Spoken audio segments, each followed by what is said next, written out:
రేవంత్ రెడ్డి పోవాలి, కేసీఆర్ రావాలి అనేటువంటి నినాదం వెనుక నిజంగా గ్రౌండ్ రిపోర్ట్ చేసి అన్నారా, లేకపోతే రేవంత్ రెడ్డి మీద కక్షతో, ద్వేషంతో, అసంతృప్తితో అన్నారా? నాకేం కక్ష ఆయన మీద?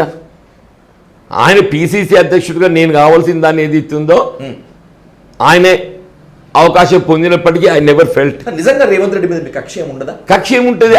ఆయన ఏదైతే ఆయన నా పట్ల కక్ష ఉంటుంది ఎందుకో తెలియదు నాకు. కానీ వాళ్ళు అనుకుంటున్నారు కదా ఆయన నా పట్ల కక్ష ఉంటుందని చెప్పి అంటున్నాను. నేను 4 దశాబ్దాలుగా అనుబంధం కలిగిన కాంగ్రెస్ పార్టీ నాయకుడిగా నాకు ఏ స్థానం కల్పించాలనే? ఈయన 2017 వచ్చిండు. ఆయన ఆలోచన విధానం ఎంతవరకు 2017 తదుపరి కాంగ్రెస్ వచ్చిన వాళ్ళ పైన ఉండే తప్ప 2017 పూర్వంకి వెళ్ళి కాంగ్రెస్ పార్టీ పటిష్ట కొరకు పాటుపడుతున్న వాళ్ళ మీద ఆయన గుర్తింపు లేదు.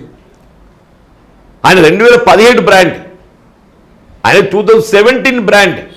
2017 కన్నా ముందుకెళ్ళి కాంగ్రెస్ పార్టీ పటిష్టత కొరకు ఆనాటికి వెళ్ళి ఈనాటి వరకు పోరాటం చేసే ఒక నాయకత్వ కార్యకర్త ఉన్న వాళ్ళ గురించి ఆయనకు ఆలోచన లేదు. Undoubtedly you are the senior Congress leader Jeevan Reddy garu. 4 దశాబ్దాల పాటు కాంగ్రెస్ ఎత్తుపల్లాల్లో అప్స్ అండ్ డౌన్లో ఉన్నారు.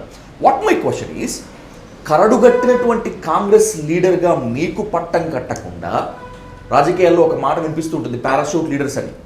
వాళ్ళకి పట్టం కట్టి వాళ్ళని పక్కన పెట్టుకున్నారే రేవంత్ రెడ్డి. దీనికి కారణం రెండు. నాకు I need a stringent answer. మీ వల్ల ఎప్పటికైనా థ్రెట్ ఉంటుంది అని రేవంత్ రెడ్డి భావించారా, లేకపోతే మీకు మంచి పదవి ఇచ్చి మీకు గుర్తింపు వస్తే ఆయన్ని డామినేట్ చేస్తారు రాబోయేటువంటి రోజుల్లో